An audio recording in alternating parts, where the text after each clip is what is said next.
ዛሬ እንግዳለን እንግዳችን ሐዋርያው ዶክተር ዘላለም ጌታቸው ይባላሉ። ሐዋርያው ዶክተር ዘላለም ጌታቸው በተልእኮ ለትውልድ ዓለም አቀፍ ቤተክርስቲያን መሪ እንዲሁም ደግሞ መስራች ሆኖ እያገለገሉ ይገኛሉ። እንዲሁም ደግሞ በኢትዮጵያ ቪዥነሪ አብያተ ክርስቲያናት ህብረት ከማቋቋም ጀምሮ በአሁን ጊዜ በፕሬዝዳንትነት እንዲሁም ደግሞ በኢትዮጵያ ወንጌል አማኞች አብያተ ክርስቲያናት ካውንስል ውስጥ በቦርድ እየመሩ ይገኛሉ።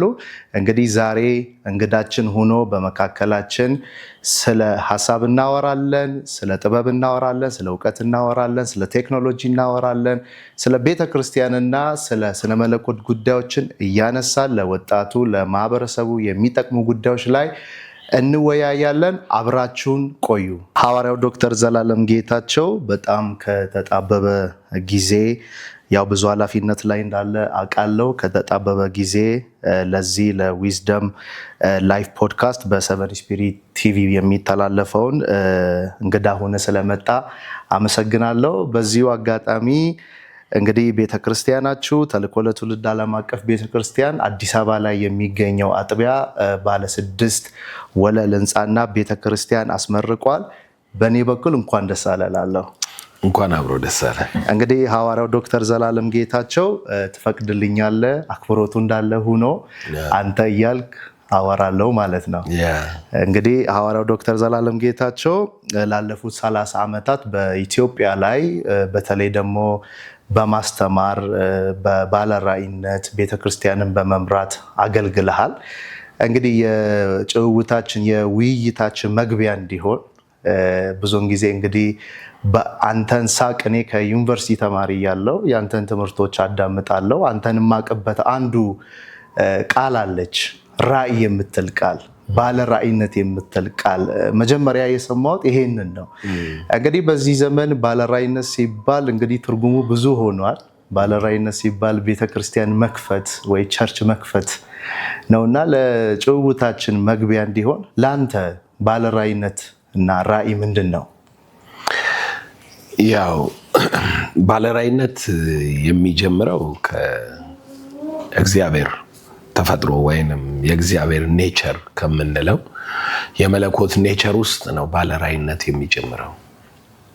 ምክንያቱም የአምላክ የመለኮት ባህሪ ነገርን የሚጀምረው ከውጪ ሳይሆን በውስጡ ካለው ከሚያቅደው፣ ከሚፈቅደው፣ ከሚያስበው ከዛ ነገር ተነስቶ ነው የሚሰራው። ስለዚህ የእግዚአብሔር ባለራዕይ አምላክ ነው ወይንም አምላካዊ ባህሪው በራዕይ ነው የሚጀምረው። ለምሳሌ እዚህ የምታያቸው ፍጥረቶች በሙሉ በሱ ፈቃድና በሱ ሐሳብ እንደተፈጠሩ ራዕይ መጽሐፍ ምዕራፍ 4 ቁጥር 11 ላይ በግልጥ ይናገራል።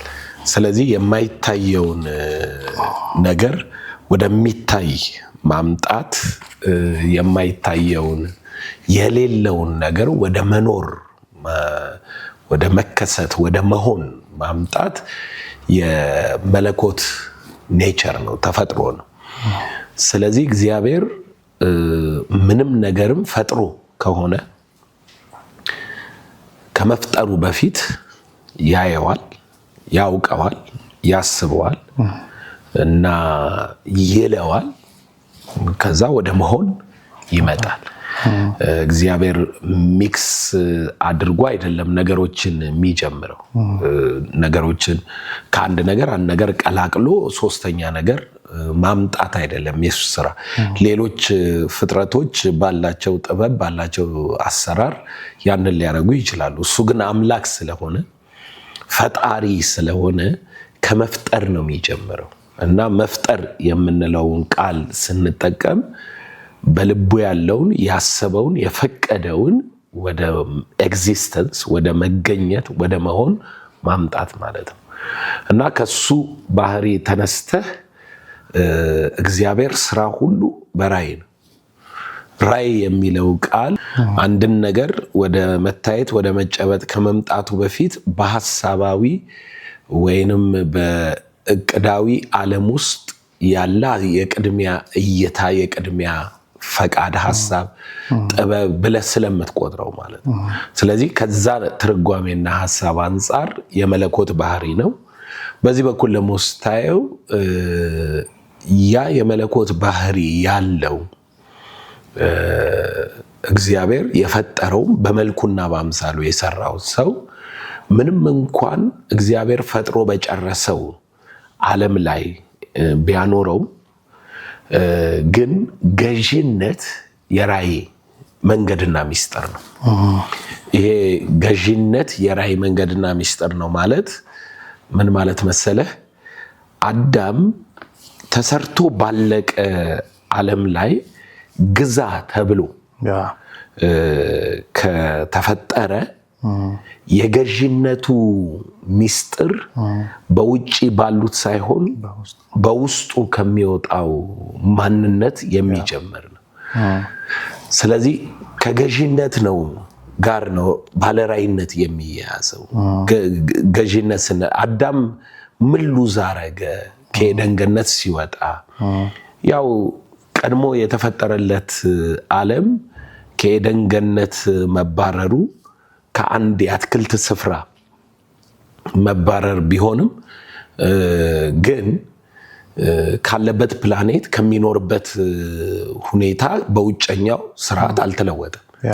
ስለዚህ አዳም በምን ነው ፌል ያደረገው የወደቀው ስትል ከገዢነቱ ነው የወደቀው። ከገዢነቱ ከሆነ የወደቀው ውድቀቱ ውስጡ ነው እንጂ ውጭው አይደለም።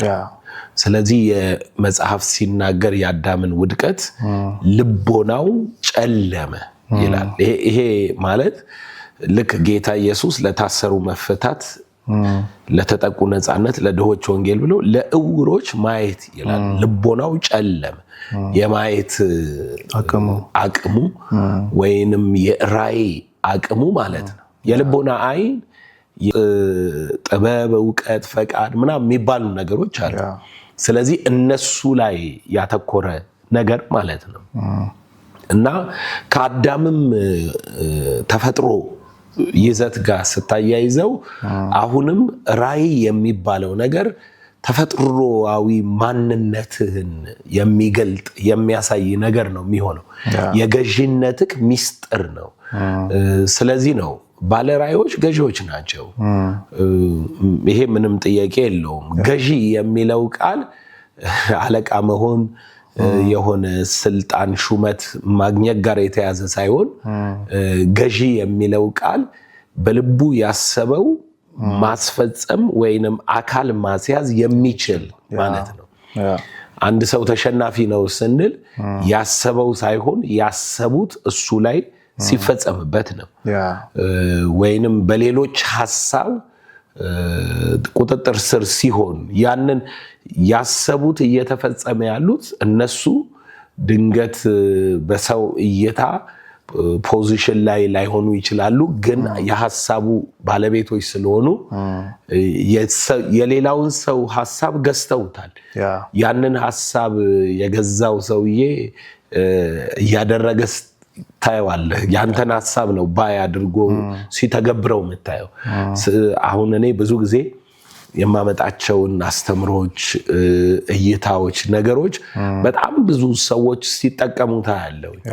እነኛ ሰዎች ኃይላቸውን አልሰጡኝ ይሆናል፣ በእኔ ዙሪያ ላይሆኑ ይችላሉ፣ ግን ያንተን ሐሳብና እይታ ያንተን እቅድ ፈቃድህን ከሆነ እያደረጉ ያሉት በአንድም በሌላም ገዣቸው ነህ፣ አለቃቸው ነህ፣ ተፈጻሚነትን እንዲያገኝ እያረክ ነው። እና አዳም ከገዢነት ወደቀ ብለን ነው የምንለው። እና ምንም ሐሳብ ባይኖረው በምኑ ይገዛል?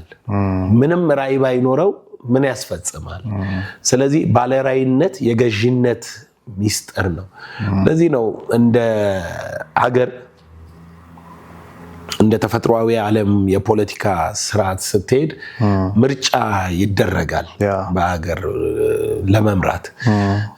ትክክለኛው ዲሞክራሲ ያለበት አሰራር ላይ ሰው ይምራን ይግዛን ብሎ የሚመርጠው ራዕይን ነው። ሐሳቡን ነው የሚገዛው። እንጂ አሁን እንደሚሆነው አይነት አንዳንድ ጊዜ የፖለቲካው ቅኝት የብሔር ቅኝት ይሆናል። የፖለቲካው ቅኝት የመሳሪያ ቅኝት ይሆናል። የፖኝት አንዳንድ ጊዜ የርዕዮተ ዓለምና የጫና ቅኝት ይሆናል።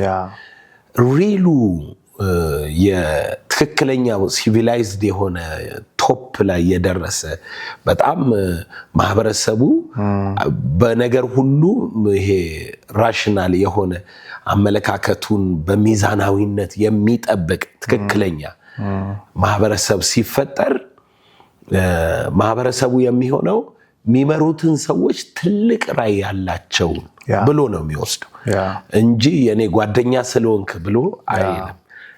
ወይንም መሳሪያ አምጥተህ ስላስገደድከኝ አልመርጥህም። ትልቅ ራዕይ ያለው ይዞን ከዚህ ቀደም ወዳልደረስንበት ክብርና ከፍታ የሚያስገባን ወደ ታላቅነት የሚወስደን ብሎ ነው ሰው የሚመርጠው ሰውን። የሌላን ሰው ሌላ ጊዜ ድንገት እንመለስበት ይሆናል። አንዳንድ ጊዜ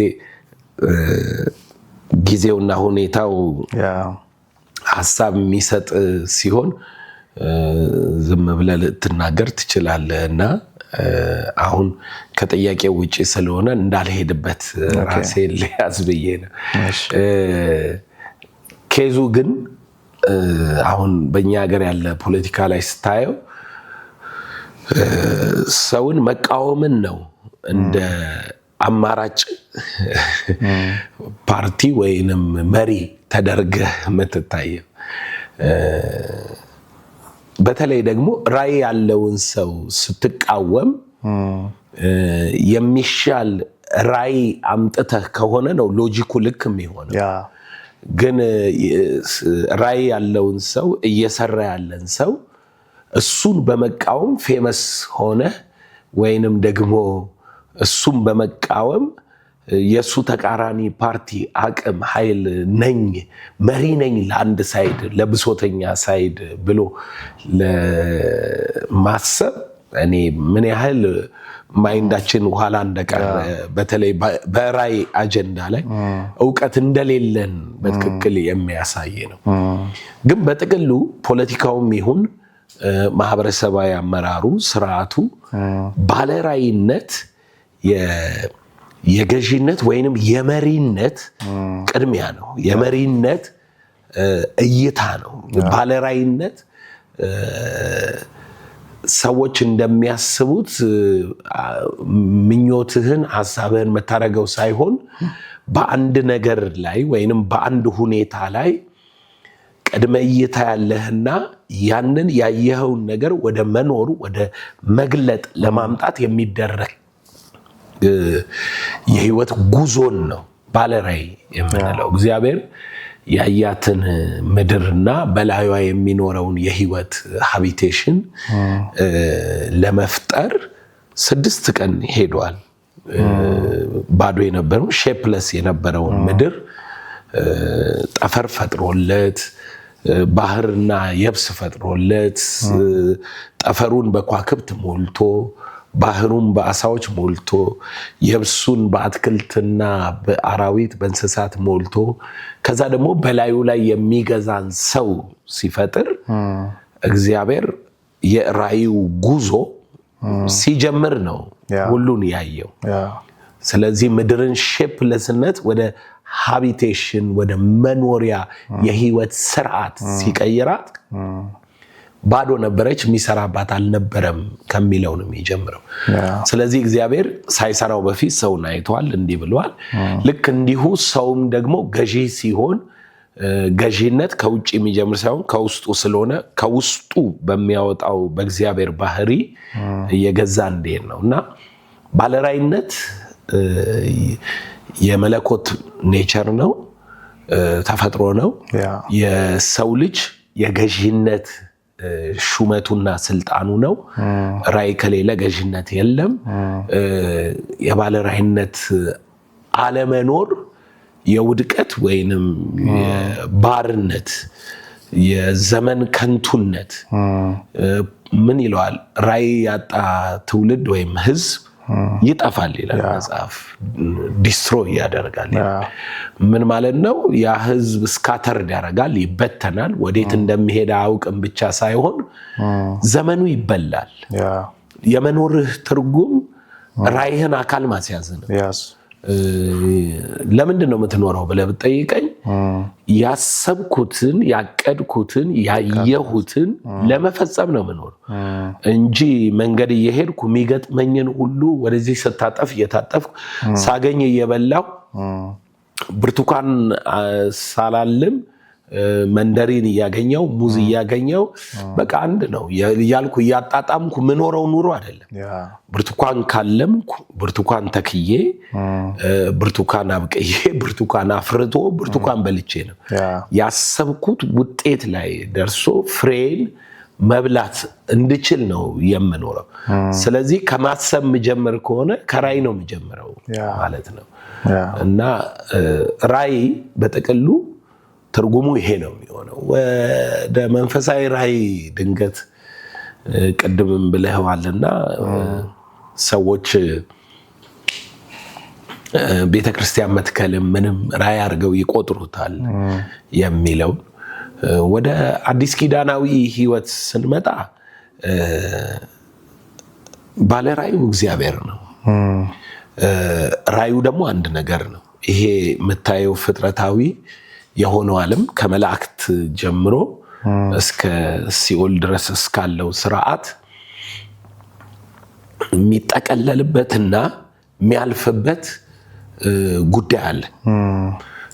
ማንም ወደደ ማንም ጠላ በዙፋኑ ላይ የተቀመጠው ነው ሁሉን አዲስ አረጋለሁ ብሏል። ስለዚህ እሱ ራእይ ያለው ማለት ነው።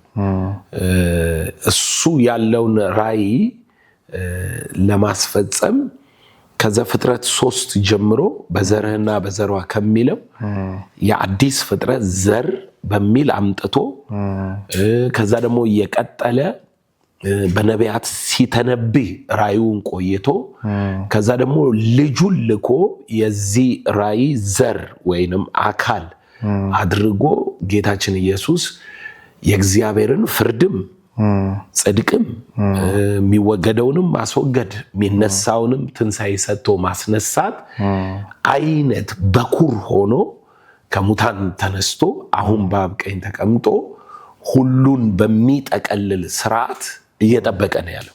ሁሉ ከእግሩ ስር እንዲገዛለትና ሁሉም በሚጠቀልል ስርዓት። ስለዚህ ቶሎ ይሆን ዘንድ የሚገባውን ለባሪያዎቹ እንዲያሳይ እግዚአብሔር ለኢየሱስ የሰጠው ይልና በሱ የተገለጠው። ይሄ የሰጠው ብቻ ሳይሆን የተገለጠው ኦልሬዲ ኢትስ ፓስ የተደረገ ነው። አንዳንድ ሰዎች ራእይ መጽሐፍን ሲያነቡት ወደኋላ አሁንና ወደፊት እንደሆነ አያውቁም። ወደፊት ብቻ ይመስላቸዋል። ሌላ ጊዜ ትምህርቴን ማየት ነው።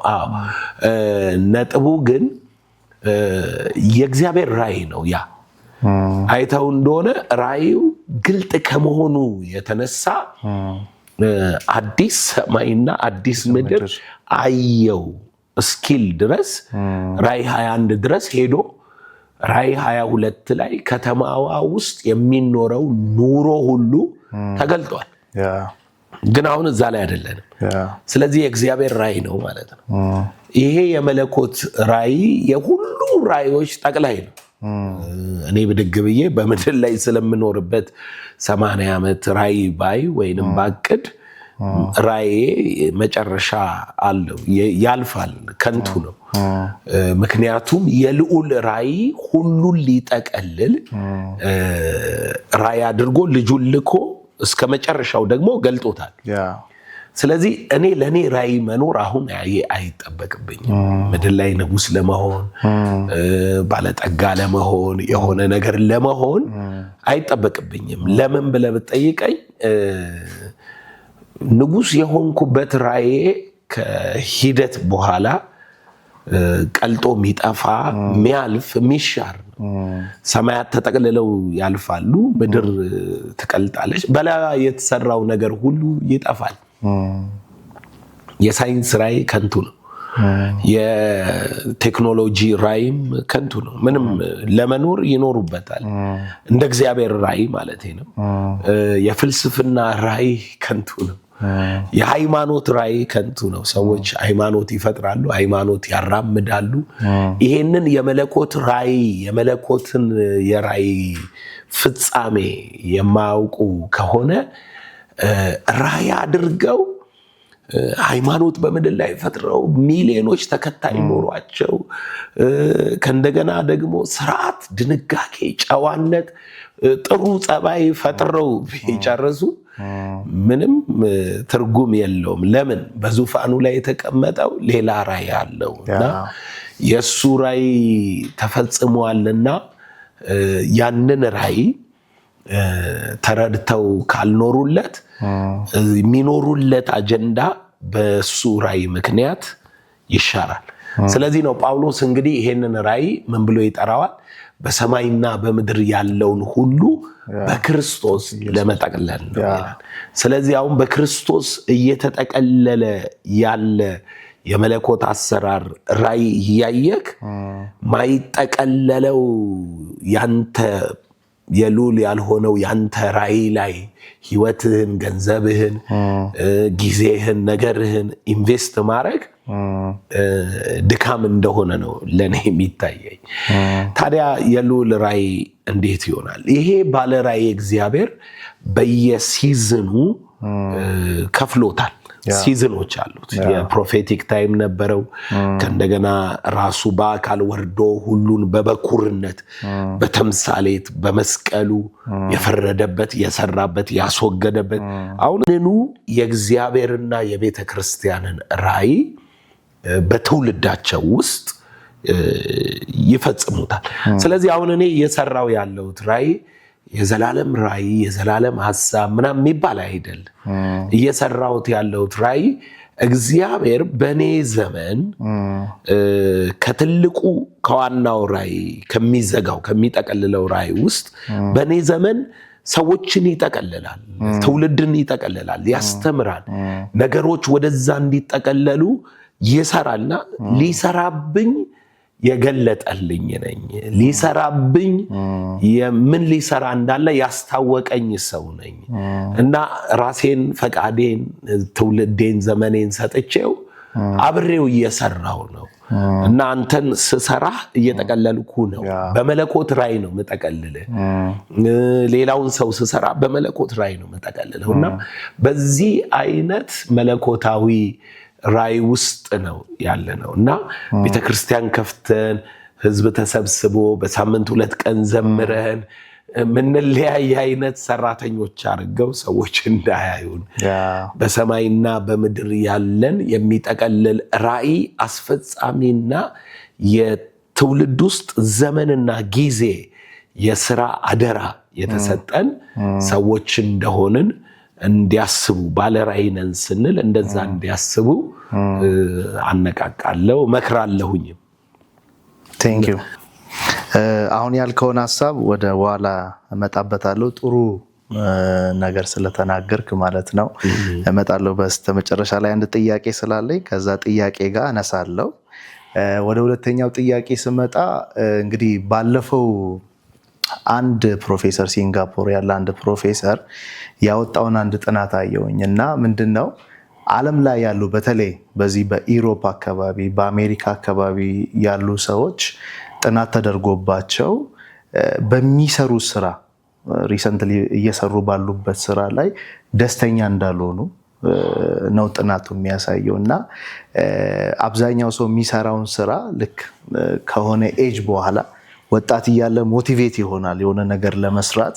ከዛ ወደ ማቹሪቲ ሲመጣ ደግሞ አይ ይሄ እኮ የኔ አልነበረም፣ የኔ ፖቴንሻል አልነበረም፣ ውስጤ ያለው ነገር አልነበረም ወደ ማለት ይመጣል ይላል እና ያ ፕሮፌሰር በተለይ ጥሪና ራዕይ በሚባለው ጉዳይ ላይ እንግዲህ ፖድካስታችን ይሄ ኢንተርቪዋችን ለወጣቶችም ስለሚጠቅም ነው ይሄንን ሐሳብ እያነሳው ያለሁት እና ሰው የተፈጠረለትን ዓላማ ማለት በዚህ ምድር ላይ ስኬት የሚባለው አንተ ያስተማርከውን ትምህርት ሳይ በጣም ደስ ያለኝ ነገር ስኬት የምንለው ብዙውን ጊዜ ቁሳዊ ዓለም ላይ የምናያቸው ነገሮች ናቸው። መኪና ወይ ቤት፣ ትራንስፖርት ነው መኪና ብለሃል አንድ ትምህርት ስታስተምር እና መኪና ማለት ኦልሬዲ ትራንስፖርት ነው።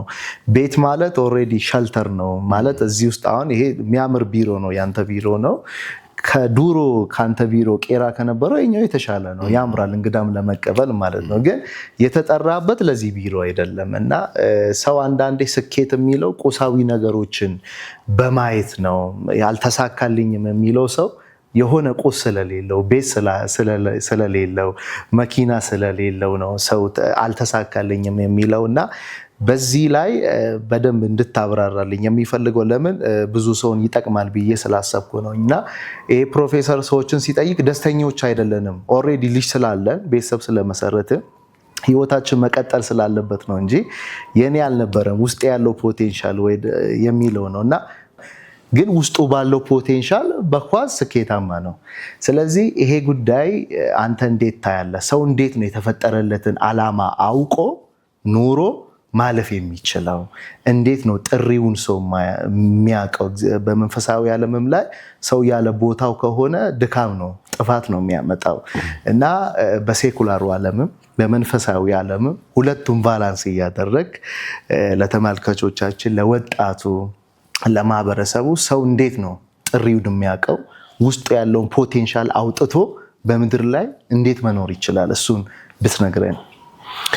አዎ እንግዲህ በመጀመሪያ መጀመሪያ ያነሳኸው ሰዎች ደስተኛ አይደሉም በሚሰሩት ስራ፣ በሚኖሩት ኑሮ፣ እያደረጉ ባለው ነገር ደስተኛ አይደሉም የሚለው ትክክለኛ አባባል ነው።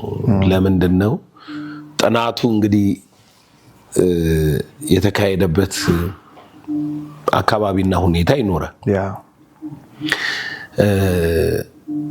እንደምታውቀው 90% የሚሆነው ማህበረሰብ ይሄንንም አያውቅም፣ ይሄንንም አይሰማም፣ ይሄንንም አይረዳም። 90% የሚሆነው የዓለም ህዝብ ነው ማለት 90%ቱ ይሄንንም እድል ለማሰብም እድል አያገኝም።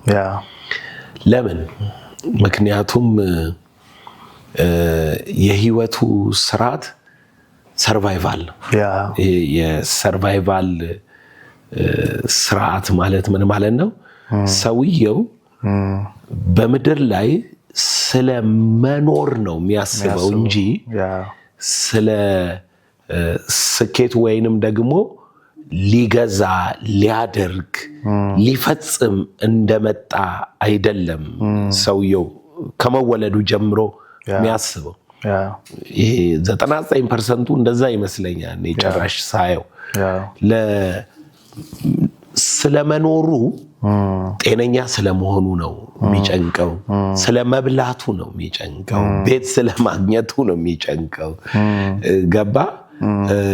አይ እኔ እኮ ያለው ለዓላማዬ ነው፣ ነገም ሊሄድ እችላለሁ፣ ከነገ ወዲያም ዓላማዬን ከጨረስኩ በ33 ዓመቴ ዓላማዬ መሞት ነው፣ ልሞት ነው የመጣሁት። የሰው ልጅ ይሰቀላል፣ የሰው ልጅ አልፎ ይሰጣል፣ የሰው ልጅ የዓለምን ኃጢአት የሚያስወግድ በግ ነው፣ የሰው ልጅ እንደዚህ ነው በሚለው ዓላማው አድርጎ መሞትን፣ ቤዛነትን መጥቶ 33 ዓመቱ ላይ ለሰርቫይቫል ስላልሆነ ቀኑ ደርሷል እና እቺም ጽዋ ጠጣለሁ ብሎ የመጀመሪያው ቤዚክ ነገር ሰዎች ከመወለዳቸው እስከሚሞቱባት ቀን እዚህ ምድር ላይ ኤግዚስት ለማድረግ የሚሆን ትግል ነው። በዛ ትግል ውስጥ ነው ዶክተርም ይሁን ኢንጂነርም ሌማንም ሰው ይሁን ያንን ትግል ነው ህይወት ብሎ የሚተረጉም። ሐዋርያው ጳውሎስ ግን ከጠቢቡ ሰለሞን በተለየ መልክ ህይወትን ለመተርጎም ሞከረ። መክብብ ላይ አይተህ እንደሆነ የዚህ የሰርቫይቫልን ህይወት በሙከራ ላይ የተመሰረተ ትራይ ኤንድ ኤረር እያደረገ ነው። ገባ? ይሞክራል፣ ልክ አይደለም፣ ይሞክራል፣ ልክ አይደለም። ያንን ነው መክብብ መጽሐፍ ላይ የሚነግርህ። ደስታ በዚህ ውስጥ አለ ብሎ መጠጥ ጠጣ፣ በትምህርት ውስጥ አለ ብሎ ከንቱ ነው፣ በትዳር ውስጥ አለ ብሎ ከንቱ፣ በንግስና አለ ከንቱ ነው፣ በሀብት ውስጥ ነው ያለው ብሎ አገኘ ሁሉን ከንቱ ነው። አይ በንግስና ውስጥ ነው ያለ ብሎ ንጉስ ሆነ ከንቱ ነው። ከንቱ ነው ይላል። ይሄ እንግዲህ ከተወለደበት እስከ ሞተበት ቀን ድረስ ለኤግዚስት ለማድረግ የጣረው ጥረት ነው ከንቱ ያስባል። ገንዘብ አላገኙም አይደለም፣ የህይወት ትርጓሜያቸው አሁን እንደምንለው አይነት ሳይሆን ለኤግዚስተንስ ለመኖር የምትለዋን የህይወት ትርጓሜ ይዞ ለመንቀሳቀስ የወሰኑ ሰዎች ይሄ ነው ልምምዳቸውና ሐሳባቸው። ግን ወደ እውነታው ደጋግመን እንዳልከው ወደ ተፈጠርንለት ዓላማ ከለርህን ማመን መጀመሪያ ይቀድማል። በጣም ብዙ ሰው ፎር ሰርቫይቫል ነው የሚታገለው ስልህ በምክንያት ነው። መቼም ፎር ሰርቫይቫል ዛሬ እንጀራ በልቶ ቤት ውስጥ ስለተኛ ልብስ ስለለበሰ እያልኩ አይደለም።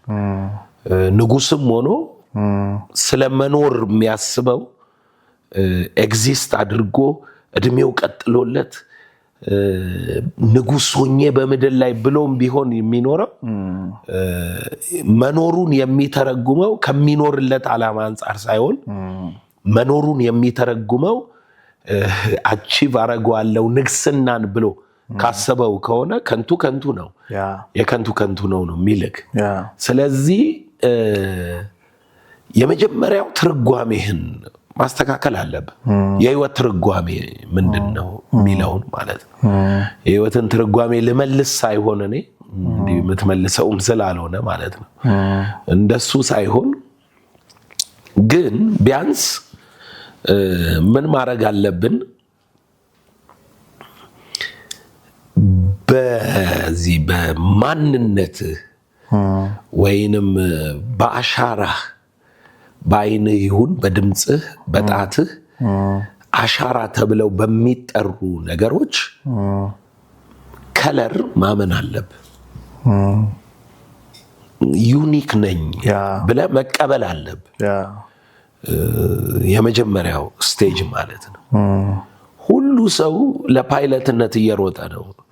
ለዚህ ነው ትምህርት የሚባለው ነገር የራሱ በጎ ጎን ቢኖረው ግን የተቀደደልህ ቦይ ማለት ነው። ሲስተም ነው እና ቦዩ ይዞክ እሱ በፈለገው መልክ ነው የሚሄደው። ለምሳሌ ወንዝ ብለን የምንጠራው ውሃውን አይደለም። ወንዝ ብንለው እንትኑን ነው፣ ጉድጓዱን ነው የሚሄድበትን ወንዝ ብሎ መጽሐፍ ቅዱሱም ስያሜው። አንዳንድ ወንዞች ስትሄድ እኮ ውሃ የላቸው። የሆነ ዝናብ የሆነ ጋራ ላይ ሲዘንብ ግን ሞልተው ያ የዘነበው ከሰማይ የወረደ ውሃ ወንዙ በሚሰጠው አቅጣጫ መስመር እየያዘ ካይሮ ይገባል አይደለ? የዘነበው ኢትዮጵያ ነው፣ ውሃው የሚደርሰው ካይሮ ነው። እና ወንዙን ገደብ ነው ስንል የሆነ ቦታ ላይ ነው ያቆም ነው እንጂ ውሃውማ በተለያየ ጊዜ የሚመጣና የሚሄድ ነገር። ስለዚህ ወንዝ ይሰሩልሃል። የዶክተርነት ወንዝ፣ የፓይለትነት፣ የፖለቲከኛነት፣ የገበሬነት የምናምን ወንዝ ይሰሩልህና ፎር ሰርቫይቫል የምትታገለው ሰውዬ ስኬት የምትለው እነሱ በወንዙ መጨረሻ ያስቀመጡልህን ህይወት አቺቭ ማድረግ ነው። በሌላ አማርኛ እኮ ዶክተርነትን ቀድመው ሲስተሙን ዘርግተውልህ ሕክምና ዶክተር ትምህርቱን አዘጋጅተውልህ እንዲያርገውልህ ራስን እንድትሆን ሳይሆን እነሱ ለምርታቸው የሚፈልጉትን ሰው እንድትሆን አድርገው ምን ማለት ነው? ለፈጠሯቸው ሆስፒታሎች ለፈጠሯቸው የሕክምና ባለራዕይ ናቸው። እነሱ ባለራዕይ ናቸው። አዎ እነሱ ባለራዕይ ናቸው። እነሱን እየተቃወምን አይደል?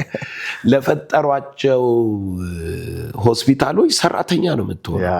ዶክተር አድርገው አሰልጥነው አስተምረው ከዛ እዛ ጋር ፈጥረዋል። ኢንቨስትመንት ነው፣ ሰርቪስ ነው፣ የተለያየ ነገር ነው። ግን ለዛ ነገር ደግሞ የሰራተኛ አቅም ይፈልጋል። ስለዚህ ኢንቬንተር የሚያደርጓቸውን እነኚህ ዲስከቨር የሚያደርጓቸውን ምናምን የሚያደርጓቸውን ነገሮች አፕላይ የሚያደርጉበትን እንትን ያዘጋጁልህ ገንዳ ውስጥ አንተን አሰልጥነው ይከቱና ሰራተኛ ሆነ እዛ ትገባለህ። እዚህ አካውንቲንግ ያሰለጥኑና ለዘረጉት ሲስተም የገንዘብ ምልልስ ያንተን ፋይናንስ ካንተ ወስዶ ለሌላው ምናምን የሚለውን የሚያገላብጠውን ይቀጥረዋል። ባሪያ አድርገው አሰልጥነው ነው ጥሩ ነገሩ። በዛ ቦይ ያሰለጥኗል።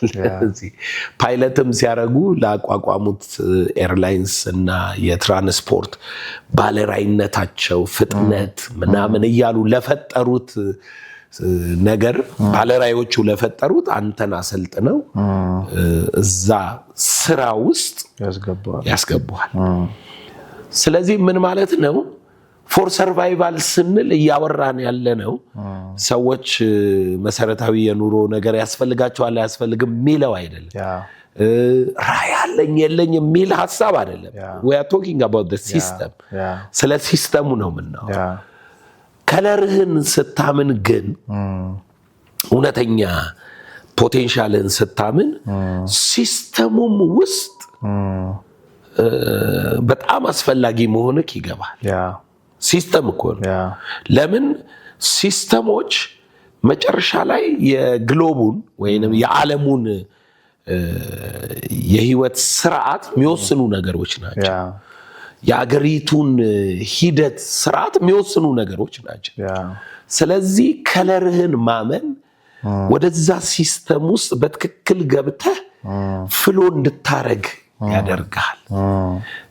ከለርህን ማታመን ከሆነ ግን ለብር ብለህ ትገባለህ፣ ለስልጣን ብለህ ትገባለህ፣ ለክብር ዝና፣ ይሄ ጌን ለምታረገው ነገር ብለህ ትገባና ላስትሊ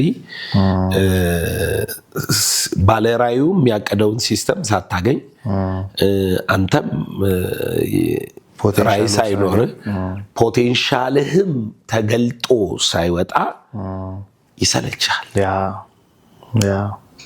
ምክንያቱም ደም የማይወድ ሰው ለክብር ለዝና ለብልጽግና ብሎ ዶክተር ከሆነ ሰርጀሪ መስራት አይችልም። መጨረሻ ላይ ያስጠላው ሲሄድ ሳያውቀው ለብሩ ይሰራል፣ ግን ለህይወት ኬር እያጣ ይሄዳል እና ታማኝነቱን ፕሮፌሽኑን ይጥላል። ብዙ ኬዞች ይፈጠራሉ። ስለዚህ ሰዎች ከለራቸውን ማወቅ የመጀመሪያው። ሌላኛው ችግር ደግሞ ሁሉ ሰው ስኬት ብለው ሰዎች በወሰኑን ነገር ላይ ስለሆነ የሚንጠላጠለው ሁሉ መሪ ይሆናል። ሁሉ መሪ አይሆንም። ሁሉ ፕሬዝዳንት አይሆንም። ቫይስ ፕሬዝዳንት መሆንም ራይክ ማድረግ አለበት። ረዳት መሆን፣ ፓርትነር መሆን ያንተን ማንነትክ መሆን አለበት። በቃ ታዋቂ የሚዲያ ሰው መሆን ብቻ አይደለም፣ ታዋቂ ካሜራማን መሆንም የሚዲያውን ሰውዬ ወደ ሚዲያው እንዲወጣ መታደርግም ሰው መሆን that's your color ከለርህ ነው በደንብ መቀበል ማመን አለብህ ቢሮ ውስጥ በጣም መልካም ሴክሬታሪ መሆን ማመን አለባት ሴቷም ወንዱም ቢሆን ማለት ነው ኩክ የሚያደርግ ሰው መልካም ምግብ ለመሪ የምታቀርብ ሰው መሆን ማመን አለበት that's your gift ውስጥ ያለው ፖቴንሻል ኢንተረስት ያ ስለሆነ ማለት ከለርን ስታገኝ ማለት ስለዚህ ሰዎች ጥሩ እናት መሆንን እንደምናምን ጥሩ አባት መሆንን እንደምናምን በፕሮፌሽንም በኑሮ ጊዜም በነገሮችም በዓላማና ግብም ጥሩ ረዳቶች ጥሩ ሰራተኛ ጥሩ ፓርትነሮች እንደምንሆን በሌላም ሴንስ መቀበልና ማመን አለብን ብዬ አስባለሁ ሰው እንዴት ፖቴንሻሉን ያውቃል መቼም የመጀመሪያ ካንተ በላይ አንተን የሚያውቅ የለም ትልቁ ችግር ምንድነው ባንተነት አያሳድጉህም ያው ዛፍ ታውቃለህ ተጣሞ በተለያየ ምክንያት እንዲጣመም ከተደረገና በተጣመመበት ያደገ ከሄደ አሁን ሐረግን አንዳንድ ዛፍን የሚፈልጉትን ቅርጽ ይሰጡታል የሰጡት ዛፉ ሲያድግ ያና አይነት ቅርጽ ስላለው ሳይሆን እነሱ የሆነ ቦታ ላይ የሆነ አስቸጋሪ ነገር ሲያረጉት ይጣመም ወደዚህ ይሄዳል እዚህ ጋር ሌላ ነገር ሲያረጉበት ለማደግ አቅጣጫውን ይቀየርና ይሄዳል በዛ ውስጥ የፈለጉትን ቅርጽ ያሰጡታል እና በማህበረሰባችን ውስጥ ያደግንበት ያለው የእድገት ስርዓት ሪል እንተናው ሰዎችን ፖቴንሻላቸው እንዲለዩ የሚያደርግ ነው ወይስ ማህበረሰቡ እንደ ፋብሪካ አንድ አይነት እንድንሆን እኛን እንድንሆን ሳይሆን ራሳችንን እንድንቀበል ሳይሆን በባህሉ በሃይማኖቱ በትምህርት ቤቱ በመናመኑ ራሳቸው የፈለጉትን አድርገው ነው የሚቀርጹና እኛ ደግሞ ልጅ ስለሆነን ባዶ ጭንቅላት ሆነን ስለመጣን እውነተኛውን አሻራችንን ከመለየትና ከማወቅ ይልቅ የማህበረሰቡ ተጽዕኖ ነው ይዞን የሚያድገው አስተዳደግ በቃ ማንነት የሚሰጠን እሱ ነው ስለዚህ ማንነቴን እንዴት አውቃለሁ ሲል ሰው እንግዲህ እኔ እንዴት አድርጎ እንደሚያውቅ እርግጠኛ አይደለም እንደው ዝም ብሎ ለሰውን ለማነቃቃት ግን ደስታክ ያለበት ዝንባሌክ ያለበት ኢንተረስት ያለ ፍላጎት የምታሳይበት ጉዳዮች ላይ ራስህን ብትፈትሽ ድንገት እነኚህ ደስታ ኢንተረስት ምናምን የሚባለው ከውስጥ ዲፕ የሚወጡ ስለሆኑ ፍቅር የሚባለው ከውስጥ የሚወጣ ፍቅር ያለህ ጉዳይ ላይ እነኛ ጉዳዮች ላይ ብታተኩር ብትፈትሽ ራስህን ድንገት ልታገኝ ትችላለህ ካለበለዛ ግን ማህበረሰቡ ስለሆነ ቀርጾ የሚያሳድግህ ከማንነትህ ይልቅ ከለርህን መለየት ላይ ምክንያቱም የተዘረጋ ሲስተም የተዘረጋ ከለር ስላለ ከለርህን መለየት ላይ ማተኮር ጥሩ ነው ብዬ አስባለሁ ቴንክ ዩ እንግዲህ ተመልካቾቻችን ጥሩ ውይይት እያደረግን ነው ከሐዋርያው ዶክተር ዘላለም ጌታቸው ጋር ጥሩ ሐሳቦችን ስለ ራዕይ ስለ ጥሪ ራስን ስለ ማግኘት በጣም መልካም ውይይት ላይ ነው ያለነው እንግዲህ እንቀጥላለን አሁን ባልከው ሐሳብ ላይ እንግዲህ የቤተክርስቲያን ሚና አሁን ብዙውን ጊዜ ያንተን ትምህርቶች ስሰማ በጣም አንድ የሚገርመኝ ነገር አለ ከአዳራሽ እንውጣ ትላለና ቤተክርስቲያን ማለት እንግዲህ 4x4 የሆነ ስቴጅ ያለው ኪቦርድ ያለበት ድራም ያለበት የሆነ ፕሮግራም ብቻ ነው እንደዛ ነው የምናስበውና ብዙውን ጊዜ ቤተክርስቲያኖችን በዓለም አቀፍ ደረጃ የቤተክርስቲያንን ታሪክ ስናጠና በተለይ በዚህ በአውሮፓ አካባቢ ላይ የተነሱት ሪቫይቫሎች ትውልዱን በጣም አንቅቷል። በተለይ በእንግሊዝ አካባቢ ላይ የተነሳው ይሄ የኢንዱስትሪ ሪቮሉሽን ይሄ ከቤተ ክርስቲያን ከዌልስ ይሄ አውሮፓ ላይ የነበሩ ሪቫይቫሎች የሰውን አይምሮ ከማንቃት የሆነ ነገር ኢሜጅ የማድረግ እና የቤተ ክርስቲያን ተጽዕኖ ነው ብዙዎቹን በጣም በፈጠራ ስራ ላይ እንዲያተኩሩ ያደረጋቸው፣ በቴክኖሎጂ ላይ እንዲያደርጉ ያደረጋቸው እና ብዙ የአውሮፓ ማህበረሰቦችን የቀየረው ከዛ ደግሞ ወደ አሜሪካ የመጣው ከቤተ ክርስቲያን ነው ይባላል እና በቤተ ክርስቲያን ታሪክ ውስጥ እንግዲህ አሁን ያ ሪቫይቫል እንግዲህ ከቅርብ ጊዜ ደግሞ ወደ አፍሪካ እየመጣ ነው። ግን ቤተ ክርስቲያን ምንድን ነው ትውልድን ከመቅረጽ አንጻር? ምክንያቱም አሁን ያለው ቤተ ክርስቲያን ኦልሬዲ ከአዳራሽ እየወጣ አይደለም እና ባለፈው እዚህ ዓመታዊ አዋጅ ነበርና መጥቼ ተካፍዬ ነበርና በጣም አንድ ደስ ያለኝ ነገር አየሁኝና ልጆች ሲሸለሙ አንተ ስታስተምራቸው ልጆችን ወርደ ህፃናቶችም ከ20 ዓመት በታች የሆኑ ወጣቶችን ሂደ ስታስተምራቸው እንግዲህ የቤተ ክርስቲያኑ መሪ አንተ ነህ፣ ባለሪያ አንተ ነህ።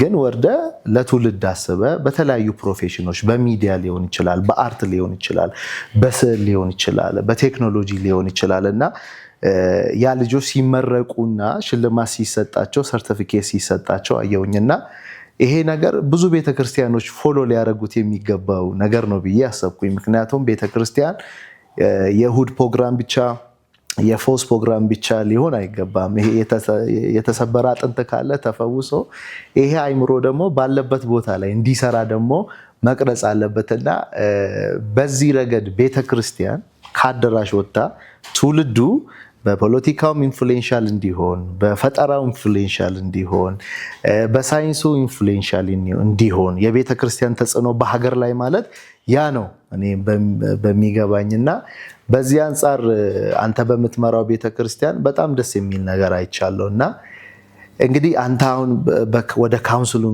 ውስጥ አለ፣ ቪዥነሪ ትመራለህ፣ ተልእኮ ለትውልድ ትመራለህ እና ብዙ ጊዜ ቅድም መጀመሪያ ላይ እንዳልኩት ራዕይ ትላለህ፣ ትውልድ ትላለህ፣ የትውልድ ሸክም ትላለህ እና ከዚህ አንጻር ቤተክርስቲያን ከአዳራሽ አልፋ ትውልዱን ከመቅረጽ ከማንቃት አንጻር ምን ሚና ሊኖራት ይገባል? ብዙውን ጊዜ ይሄ ነገር ሰምተህ ሊሆን ይችላልና እንደ ጥያቄ እንድትይዝልኝ የሐዋርያው ዘላለም ትምህርት ያነቃል አለኝ አንድ ሰውና አነቃኝ አለኝ። ያነቃል፣ አይምሮን ያነቃል። ራዕይ የሚል ትምህርት ሰምቼ ነቃው፣ ከእንቅልፍ እንደሚነሳ ሰው ነቃው።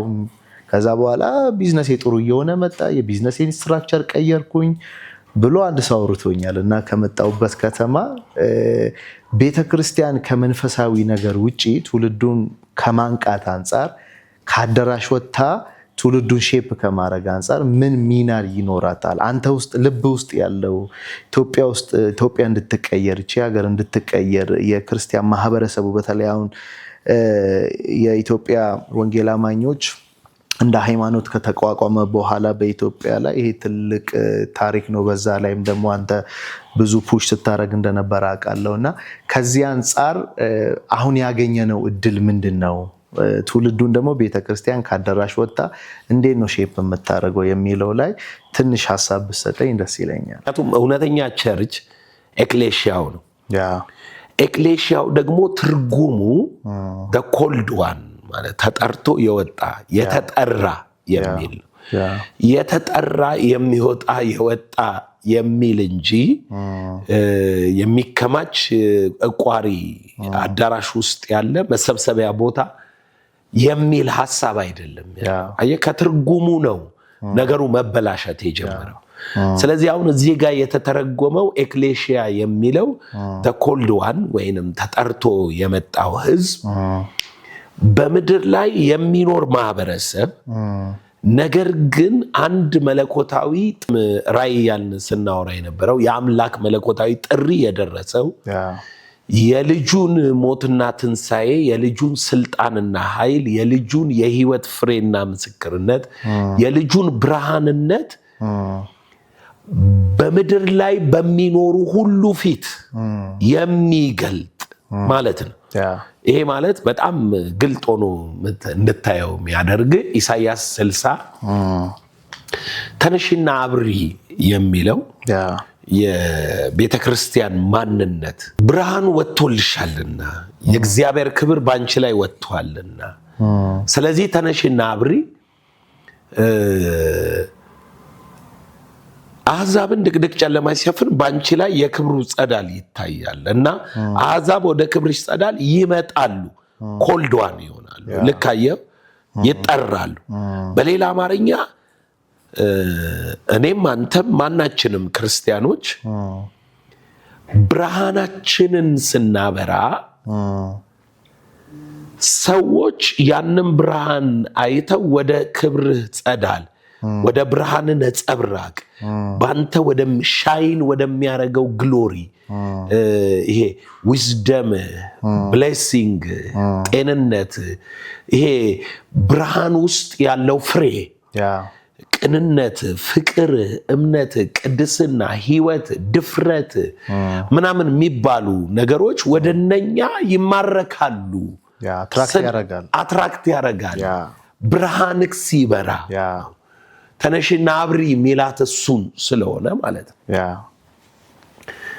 ይሄ ማለት አዳራሽ ውስጥ ያለ ሲስተም እኛ ሄደን መንፈጽመው ስርዓት ማለት አይደለም ተጠርቶ የወጣው ማህበረሰብ የብርሃን መገለጥ ወይንም የክርስቶስን የሞታን ትንሣኤ ክብር ማንጸባረቁ ላይ ነው ቸርች ምንለው በሆነ ዘመን አሁን ደግሞ ትርጉሙን ተተነው ዘመን ላይ ነበር በሆነ ዘመን ሐዋርያት ይዘው የወጡትን ይሄንን ብርሃን ይሄንን ኃይል ይሄንን ነጸብራቅ ይሄን ጥበብ የሆነ ዘመን ላይ ቤተክርስቲያን ምን አጋጠማት ማህበረሰባዊ ተቀባይነት አገኘች የመንግስታት ተቀባይነት አገኘች የሲስተም ተቀባይነት አገኘች እና ሴትል አረገች ያን ጊዜ ሴትል ስታረግ መንፈሳዊ ኤሌመንቶችን በሴሪሞናል ኤሌመንቶች ቀየረችው አያው መንፈሳዊ ኤሌመንቶች ፍቅር ብርሃን ጥበብ ብልጽግና ጤንነት ህይወት ማህበረሰቡን ህዝቡ ውስጥ ገብታ ህዝቡን ያወጣች ወደዛ ጽዮን ተራራ ብርሃን መጣራ ሳይሆን ሴትልመንት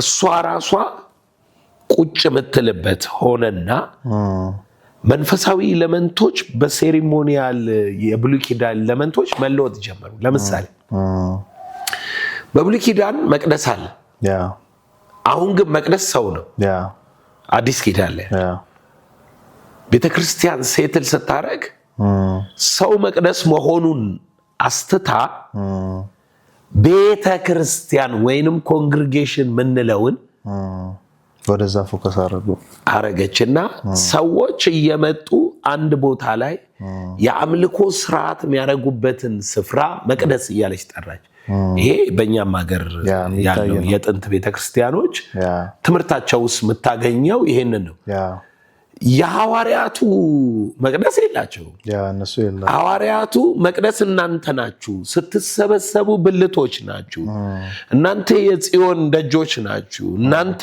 መሰብሰብ አትተው ስትሰበሰቡ ግን ለምንድነው የምትሰበሰቡት ብርሃናችሁ ሞር እንዲበራ ልትታነጹ ልትመከሩ ልትገሰጹ እንዲልትሉ አዎ ነው ግን ይሄንን የምታረጉት ከዛ ወጣችሁ ልታበሩ ነው ለምን ሶስተኛው ላይ ስመጣለ እውነተኛ ቤተክርስቲያን ሰውን ማዕከል ያደረገ ስራ ነው የምትሰራው እንገነባለን ቸርች እንሰራለን ድንጋዩን ነገሩን ማህበረሰብ ኮሚኒቲ እንፈጥራለን ግዴታችን ስላልሆነ አይደለም ለምን ሰውን ወደዛ መንጠራው ግን ለምንድነው የሚለውን እናያለን አሁን መቀየር የሚለውን ላሳየ መቅደስ ቀየረች እና ድንጋዩና ድንኳኑ መቅደስ ሆነ የብሉይ ኪዳኑ ነው የመጣው አካል ቀየረች ካህናትና መሪዎች ጳጳሳት መንፈሳውያን ህዝቡ ደግሞ የሰማይ እንትን የስርየት መቀበያ ያረጋቸው እንደ እስራኤል መንግስት እየሆነች ነበር መሄድ የነበረባት ፖለቲካል መንግስት አይደለችም ግን ማህበረሰባዊ የልቦና አገዛዝ መንግስት ነበር መሆን የነበረባት እየተካች መጣች አምልኮ እውነትና መንፈስ ነው የመንፈስ ቅዱስ ኃይል መገለጥ ነው ስለዚህ አሁን እሷ ቤተክርስቲያን መንፈስ መጠመቅ ነበረባት ውሃ ጥምቀት አረጋቸው ሴሪሞኒያል የሆነ ጥምቀት ማለት ነው መንፈስ ቅዱስ ቢጠመቁ ሱፐርናቹራል ፓወር ነው ሚኖራቸው ሱፐርናቹራል መገለጥ ነው የሚያደርጉት እነኚህ ግን ቸርች በምትክ እያስገባች ስለሆነ ነገሮችን ከብሉይ ኪዳን እያመጣች ስትተካ ሃይማኖት ሆና አረፈች ማለት ነው ስለዚህ አሁን ቸርች ከእውነተኛ ተልኳ የሆነ ትውልድ አውጥቷት ምድራዊ ድርጅታዊ ሴሪሞናል ሃይማኖታዊ ስርዓት አርጓታል አየ ሌላኛው እውነተኛ ቸርች ምንድነው ኦኬ ሐዋርያው ጳውሎስ መሰብሰባችሁን አትተው ይላል ስለዚህ መሰብሰብ አለብን በመንሰበሰብበት ጊዜ ይላል ጳውሎስ ትምህርት አለ ልሳን አለ ትንቢት አለ እንዴ አለ ይላል አንደኛ ቆሮንቶስ 14 ላይ ግን አሁን የምልህ የቸርች እውነተኛ አቅም እንዳይገለጥ ሰዎች ያደረጉት ከተሰበሰብን በኋላ የሚሰጡን ትምህርቶች ኤሌመንቶች ምን ሆነ መሰለክ ቸርች ራሷ መንግስተ ሰማይን የምትሸጥ ድርጅት ሆነች የሆነ ጊዜ ላይ መንግስተ ሰማይን ለሰዎች የምትሸጥ ከሞት በኋላ ያለን ተስፋ ቸርቻሪ ሆነች ይሰበሰባሉ ስለ ሲኦልና ስለ መንግስተ ሰማይ ያወራች መንግስተ ሰማይ መግባት የምትፈልጉ ይሄን እያለች አዳራሽ ውስጥ ያለው ሲስተም የዛኛው የመንግስተ ሰማይና የሲኦል ማስፈራሪያ ሲስተም መሸጫ ስፍራ ሆነች ሰዎች ህይወትን የሚያገኙበት እግዚአብሔር መምሰል የሚለማመዱበት ከጠላታቸው ደግሞ ጠላት ኤግዚስተር ጠላት አላቸው መናፍስቶች አሉ አለቆች ስልጣናት ኃይላት አሉ የጨለማ መንግስት አለ ሞት አለ ኃጢአት አለ ርግማን አለ ድህነት አለ እነኚህ ጠላቶችን አጌንስት አርጉ የሚል ትምህርት ከማስተማር ይልቅ ምንድነው ቸርች ሞር መታረጋው ከሞት በኋላ ስላለው ነገር ብዙ ሃይማኖቶች እንደሚያረጉት ማለት ነው ከሞት በኋላ ስላለው ነገር ያስፈራራች እዛ ይሄንን ነገር የሚያወሩት ሰዎች በሚሸጡልህ ጉዳዮች ሐሳብ ይሆናል ስርዓት ይሆናል ምንም ይሁን ያንን ያሰብክ እንድትኖርና እንድትፈራ እንድትንቀሳቀስ ያደርጋል ይሄ ሃይማኖት ነው ቸርች ግን ሲመጡ ትምህርቱ ስለሆነ ኤሌመንቱ የእግዚአብሔር ልጆች እንደሆኑ አዲስ ፍጥረት እንደሆኑ እንደተወለዱ እግዚአብሔር መምሰል እንዲለማመዱ መንፈስ እንደተሰጣቸው ኃይል እንደተካፈሉ ብርሃን እንደሆኑ መናፍስት የሆኑ መጋደላችን ከደምና ከስጋ ጋር አይደለም ጠላቶች እንዳሉን ለጦርነት እንዳለክ ቸርች ውስጥ በዓለም ላይ ገድል እንዳለ ሰዎች ዴስቲኒያቸው ጥፋት እንዳይሆን እኛ የክርስቶስ ሰራዊት መዋጋት እንዳለብን ወንጌል መስበክ ማስጣል ሰዎችን ከጨለማ ወደ ብርሃን ከሰይጣን ስልጣን ወደ እግዚአብሔር በየቤቱ እኮ እኔ አንዲት ልጅ ክርስቲያን ናት ያው የድሮ ቤተክርስቲያን ማለት ነው የድሮ ምልህ የጥንት ኢትዮጵያ ቤተክርስቲያን ክርስቲያን ናትና እዛ ክርስቲያን ሆና በጣም ወንጌል አማኞቹን ትገፋለች ወንጌል አማኝ ትገፋለች፣ ግን ከኔ ጋራ እንደ ቤተሰብ መልካም ናት። እና አንድ ቀን ወንጌል እየመሰከርኩላት እኔ ሃይማኖት ስለማላምን እየነገርኳት እንዲህ አልኳት፣ የአባትሽ መናፍስት ሃይማኖት የለውም፣ ልጆች ይጨርሳል፣ አንገት ያጣምማል፣ ድሃ ያረጋል፣ አይምሮ ይዘጋል፣ በሽተኛ ያረጋል እንዲላል ሃይማኖትሽን አይጠይቅም። መናፍስቶች ሃይማኖት የላቸው። በጣም ብዙ ሰዎች አንድ ጊዜ የሆነው ልንገር፣ ወንጌል ቸርች ላይ የተናገርኩ አንድ ልጅ ገባ። ዝም ብሎ ነው የገባ ከጓደኛው ጋር።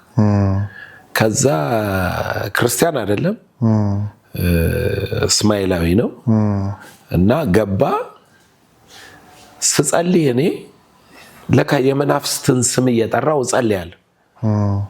የመናፍስትን ስም አዳልሞቲ፣ ጠቋር፣ እንዲህ ቦረትቻ በዚህ ገብቶ ምናምን እያልኩኝ እኔ ረግማለሁ፣ እቃወማለሁ፣ አፍርሳለሁ። እና ልጁ ለመጀመሪያ ጊዜ ነው የገባው ቸርች ላይ እና ደንግጦ ይሰማል። ለካ ቤተሰቦቹ አምልኮት አላቸው፣ ያውቀዋል። እንኳንና እንዲህ በአደባባይ ጠርተህ ረግማቸው ስማቸውን ስጠራ የሆነ ነገር ስታረግ እዛው ነው ተወግተህ የምትሞተው። እኛ ቤተሰቡ ሞቷል እንዲህ ሆኗል እያል ኢንፎርሜሽን አለ ማይንድ ውስጥ አለው፣ ኤክስፒሪየንሱ አለው እንጂ በፋሚሊው ኤክስፒሪየንስ አለ። ከዛ ፕሮግራም ሲያልቅ መጣ ከጓደኛው ጋርና እኔ ማመን ፈልጋለሁ እንደናንተ አለኝ። ምንድነው ስለው እንዲህ ነው እንዲህ ነኝ አለ። ኦኬ እንዲህ ነው በቃ ማስተማር ጀመርኩት እና ተግባባን። አዳማ አካባቢ ነው ያለውና ተግባባን። ምን እንዳለኝ ታውቃለህ? ታሪኩን ነገረኝ። እኔ እኮ የሚበልጥ ኃይል እንዳለክ ስላወቅኩ ነው የመጣሁት አለ። ለምን እንዲህ ተናግረህ ምንም ካልሆንክ ምንም አያረጉህም ማለት ነው። አየህ፣ መናፍስት ሃይማኖት የላቸው። በጣም ብዙ ሰው እግዚአብሔር ሃይማኖት የለውም እግዚአብሔርን እመኑ ሲባል እናምናለን ምናምን ይላል ሲፎግር። ከመናፍስቱም ካላመለጥክ መናፍስቱም ባንተ ላይ ስልጣን ካላቸው ሃይማኖት አላዳነህም ማለት ነው። የምትጠራበት ስም ጥቅም የለውም። በጣም ብዙ ከተሞች ላይ ጠንቋይ፣ መተተኛ ምናምን የሚጠቀሙ ባለጠጎች የሃይማኖት በዓል ላይ አንደኛ አንቀሳቃሽ ናቸው። ሃይማኖት ያላቸው ያስመስላል፣ ግን ልጆቻቸው ይሞታሉ። እነሱም ቢሆን በነፃነት እየኖሩ አይደለም። ሀብት ለማግኘት ብለው ራሳቸውን ሸጠዋል። በስልጣን ለመገኘት ብለው ብዙን አምልኮት ውስጥ መናፍስት ከጀርባ እንዳለ ይታወቃል። ግን ሃይማኖት ፌክ ነው፣ ከላይ የምትሸፍነው ነው። ስለዚህ ትምህርታችን ምንድን ነው? ሰዎችን ተነሱና አብሩ ወደሚል ብርሃንነት የሚያወጣ ነው። የሚያበሩት የት ነው? ጌታ ኢየሱስ ብርሃናችሁ አዳራሽ ውስጥ በሚፈጸም የ2 ሰዓት ፕሮግራም ይገለጣል አላለም። በ2 ሰዓት ፕሮግራም ውስጥ ኢምፓወር ነው የምንሆነው። በእውነተኛ ትምህርት፣ በእውነተኛ መነቃቃት። ይሄ ሃይማኖተኛ የሲኦልና የመንግስተ ሰማይ ቸርቻሪ አይደለም። በማስፈራራት ያለውን አይደለም። ወይንም ራሱን ለሆነ ነገር እየሸጠ ጌን ስለሚያደርገው አይደለም። ሰውየውን ኢምፓወር ስለሚያደርግ ነገር ነው እኔ ማወራው። ሰውየው ሄዶ ቀደም አሁን የሰጠህ ምሳሌ አንድ ልጅ የዘላለም ትምህርት ያነቃል አለ። እውነቱን ነው። እሱ ብቻ አይደለም፣ በጣም ብዙ የነቁ ሰዎች ምስክርነት አላቸው። ድንገት እኛ ቸርች አይደሉም፣ በጣም ተቃውሞ ስለነበረብኝ ወደ እኔ መጠጋት አይፈልጉም፣ ይፈሩ ይሆናል ምናምን እንጂ በጣም ብዙ ሰው በኢቢኤስ የነቃል፣ በቴሌቪዥን የምናስተምረው ከእንደገና ደግሞ በሚዲያ የምናስተምረው እንዲሁ የመጣም ተደብቆ ተምሮ የነቃ በተለያየ መረጃ የነቃ ትምህርት አግኝቷል። ኑሮ ላይ ነው የሚነቃው፣ ስልጣን ላይ ነው የሚነቃው፣ ጥበብ ላይ ነው የሚነቃው፣ ራዕይ ላይ ነው የሚነቃው። ስለዚህ ቤተክርስቲያን ለትውልድ መፍትሄነቷ እነኚህ የመጣንባቸው ትርጓሜዎች እንዳሉ ነው። መፍትሄነቷ ግን ትክክል ከተተረጎመ ትምህርቷ ሲያነቃና ያ የነቃው ሰውዬ ማህበረሰብ ውስጥ ገብቶ ብርሃንነቱን ሲገልጥ ጨዋነት አይደለም ብርሃንነት። በጣም ሰው የሚሳሳተውን ነገር ልንገርህ፣ አለመጠጣትን ነው ብርሃን ጽድቅ ብለው የሚጠሩት። አለመቃም፣ እንዲህ አለማድረግ። አሁንም ይሄንን ሲሰሙኝ መቃም ይቻላል፣ መጠጣት ይቻላል። እኔ በህይወቴ መጠጥ በአፌ ነክቼ አላውቅም። የሚባለውን ነገር ያልሆነውን ነው ሁኑ እያላችሁ የምታስጨንቁን ማለቴ ነው እንጂ እውነተኛው ክርስትና ጠቢብ መሆን፣ አማኝ መሆን፣ በእምነት መኖር፣ ትዕግስት መኖር፣ ፍቅር መኖር፣ ተስፋ መኖር። የምን ፍሬዎች? የመንፈስ ፍሬዎች። የመንፈስ ፍሬዎች የሌለው ማይቅም ገብቷል። ጨዋ ማለት ነው። ጨዋ ቡዲስት እግሩን አጣምሮ ሜዲቴት ሲያደርግ የሚውል ብትሆን ቅማል ማትገል ክርስቲያን ነህ ለማለት አንችልም። ክርስቲያን ነህ ስንል ብርሃን በሰው ሁሉ ፊት ይብራ ስንል ልክ አሁን መሪዎች እንደሚያደርጉት ለሀገር ትልቅ ራዕይ ሲኖር ሰዎች ያላዩትን ተስፋ ስታሳይ እንዲህ ሰውዬ እውነትም ክርስቲያን ነው ትላለህ። እኔም ይገባኝ ማለት ሰዎችም በተስፋ ብድግ ስታደርግ እምነት ሲኖር፣ ኮንፊደንስ፣ ትዕግስት ሲኖር፣ በግራ በቀኝ ነገሮች ሲመጡ ጸንተ ቆመ ሐሳብን ሳትለውጥ ስትሄድ ይህ ሰውዬ ክርስቲያን ነው ትላለህ። ቅን ስትሆን፣ የዋህ ለሌላው የምታካፍል አይነት ማለት ነው ስትሆን ያኔ ነው ክርስቲያን ነህ። ለዓለም ብርሃን አበራምን። ቸርች በሳምንት አንዴ መጥተህ ጠጅ ስላቆምክ መጽሐፍ ቅዱስ ይዘህ መዘመር ስለጀመርክ ቸርች ውስጥ ያለ ክፋት ደጅ ካለው ይበሳል እኮ። የብሔሩ ክፋት ብትል፣ የግሩፑ ክፋት ብትል፣ የተንኮለኞች ስፍራ ለመያዝ የሚሄዱበት ክፋት፣ ራዕይ አልባ ጨለምተኝነት፣ የንጥቂያው ብዛት፣ የርኩሰቱ ብዛት ቸርች ውስጥ ይበዛል እኮ። ቸርች ስለ እኛ ጋር ማለት ብቻ አይደለም፣ ሁሉም ሃይማኖት ሃይማኖተኞቹ ውስጥ የክፋቱ መጠን ይብሳል። የቁጣው፣ የልከኝነቱ፣ የትዕቢቱ መጠን ሃይማኖተኛ ውስጥ ይበዛል። ለመሰለ በእግዚአብሔር ስም ይሸሸግና በእግዚአብሔር ውስጥ ተሸሽጎ ምኞቱን ይፈጽማል። ከቨር ያደርጋል ማለት ነው። እግዚአብሔር ስም ውስጥ ሆነ አንተ በእግዚአብሔር ስም እየተቆጣ በእግዚአብሔር ስም እያልክ በእግዚአብሔር ስም እንትን ምኞትህን የምታረግ ከሆነ እኮ ያ እግዚአብሔር ስም ያልተሸፈነው ሰውዬ የተጋለጠ ነው። አንተ ተሸፈነ እና ሃይማኖት ክፉ ነው። ሃይማኖት በጣም አደገኛ መርዝ የሆነ ትውልድ ጨራሽ ነገር ነው እና እውነተኛዋ ቸርች ግን ሰዎችን እግዚአብሔርን መምሰል፣ በብርሃን መኖር፣ ህይወት ሞት አለ፣ ህይወት የክፉን ዓለምና የእባቡን ይሄ የመናፍስትን ኃይል ማስወገድና ማሰር ላይ የተመሰረተች ቸርች ናት። ተመልካቾቻችን እንግዲህ ዛሬ የነበረን ከሐዋርያው ዶክተር ዘላለም ጌታቸው ጋራ የነበረ ውይይት የመጀመሪያው ክፍል በዚህ ላይ ያበቃል። ቀጣይ ላይ ሰፋ ባሉ ሐሳቦችን ትውልዱን በሚጠቅሙ ወጣቶችን በሚጠቅሙ ማህበራዊ በሆኑ ጉዳዮች ላይ እንደዚሁም ደግሞ በቴክኖሎጂ ጉዳዮች ላይ በሐሳብ ጉዳዮች ላይ ከሐዋርያው ዶክተር ዘላለም ጌታቸው ጋር እንወያያለን። የዛሬውን እዚህ ላይ አበቃለሁ። ይሄንን ቪዲዮ እያያችሁ ያላችሁ የሰቨን ስፒሪት ዩቲዩብ ቻናልን በዛው ሰብስክራይብ አድርጉ። እናመሰግናለን። ሐዋርያው ዘላለም ቴንክ ዩ